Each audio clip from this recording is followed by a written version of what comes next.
ఆంధ్రప్రదేశ్ రాష్ట్రంలోని TDP, YCP, Janasena పార్టీలు బీజేపీకి వ్యతిరేకంగా మాట్లాడలేకపోతున్నాయని, ఆయా పార్టీల నేతలు ప్రత్యేక హోదా అంశాన్ని పూర్తిగా విస్మరించారని కాంగ్రెస్ పార్టీ అధ్యక్షురాలు వైఎస్ షర్మిల ఎద్దేవా చేశారు. ఆంధ్రప్రదేశ్ రాష్ట్రానికి ప్రత్యేక హోదా ఇచ్చేందుకు రాహుల్ గాంధీ కట్టుబడి ఉన్నారని షర్మిల తెలిపారు.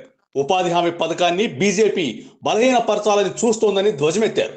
కాంగ్రెస్ పార్టీ మాత్రం పేదల పక్షాన్ని నిలబడి ఉపాధి హామీ పథకాన్ని రక్షిస్తుందని స్పష్టం చేశారు. దివంగత ముఖ్యమంత్రి వైఎస్ రాజశేఖర రెడ్డి పాలనలో పేదలకు అద్భుతమైన సంక్షేమ పథకాల ఫలాలు అందాయని గుర్తు చేశారు. పోలవరం ప్రాజెక్టు ఎత్తు పెంపు, నిధుల విషయంలో కేంద్రం అన్యాయం చేస్తోందని ఆరోపించారు.